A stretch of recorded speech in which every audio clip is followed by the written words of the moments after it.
Welcome to Tuesday of Holy Week. The week prior to Passover was a time of purification and a time of preparation for the Jewish people.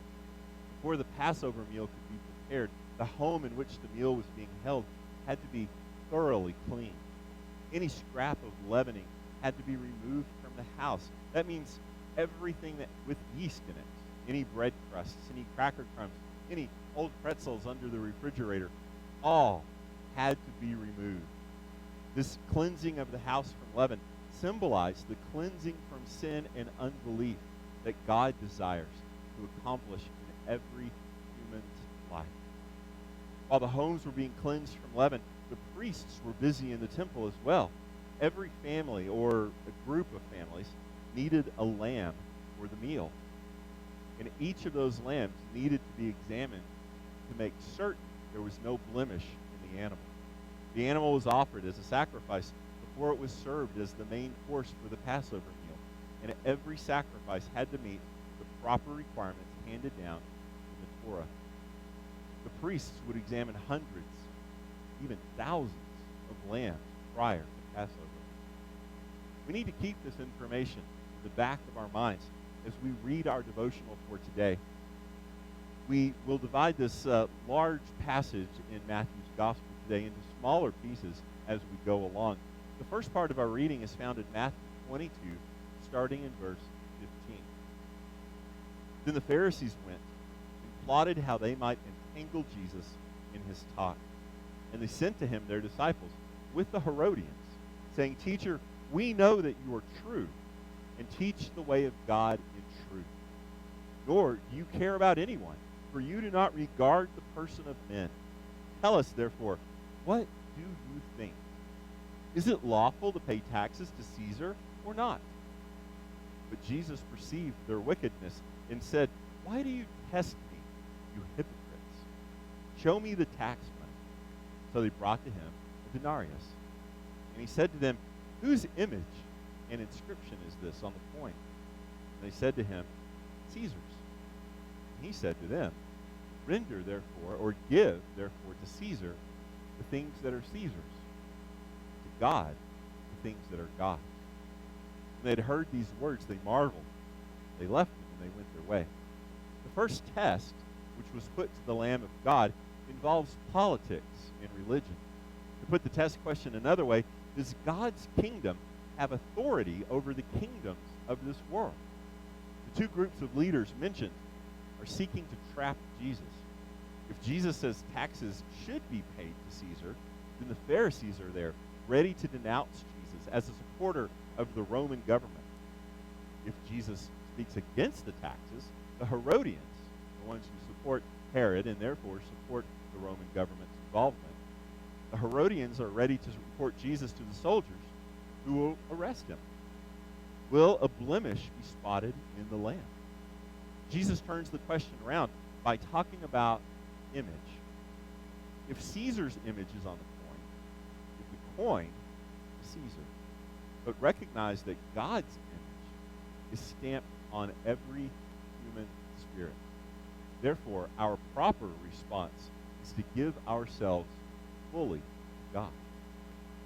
The lamb passes the first test. Another group, the Sadducees, approach Jesus, starting in verse 23.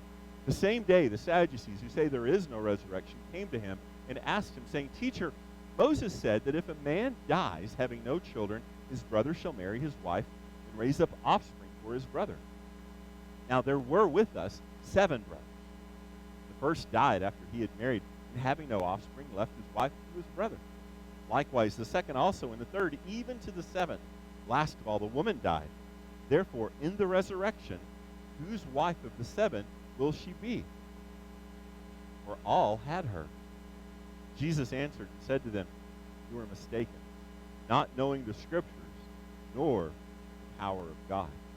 For in the resurrection, they neither marry nor are given in marriage, but are like angels of God in heaven. But concerning the resurrection of the dead, have you not read what was spoken to you by God, saying, 'I am the God of Abraham, the God of Isaac, the God of Jacob'? God is not the God of the dead, but of the living. When the multitudes heard this, they were astonished at his teaching. The Sadducees differed from the Pharisees in that they limited the authority of the Scriptures to the first 5 books of the Bible, to the Pentateuch. And they did not believe that there would be a physical resurrection from the dead.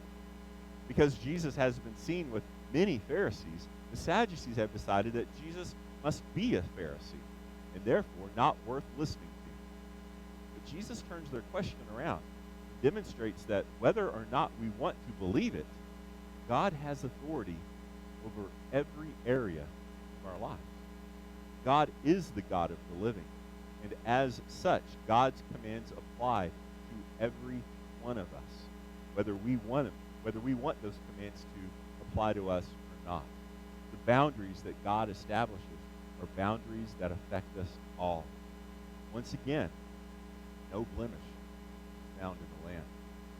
Finally, a teacher of the law asks Jesus about the greatest commandment, starting in verse 34.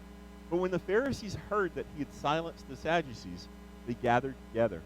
Then one of them, a lawyer, asked him a question, testing him, and saying, Teacher, which is the greatest commandment of the law? Jesus said to him, You shall love the Lord your God with all your heart, with all your soul, with all your mind. This is the first and great command. And the second is like it. You shall love your neighbor as yourself. On these 2 commandments hang all the law and the prophets. Jesus leaves no wriggle room, and Jesus makes an important point. Being led by God is about being in relationship with God, not about having a better theological argument than the next person. God, who brought Israel out of bondage and exile to Pharaoh, was now offering the way out of bondage and exile that sin had brought upon humanity. Jesus' final answer reminded the Pharisees and all the others who were testing Jesus that loving God properly leads to proper, holy love for others. The Pharisees and the Sadducees' lack of love is exposed, and the Lamb is found to be without fault. This will be a worthy sacrifice to take away the sin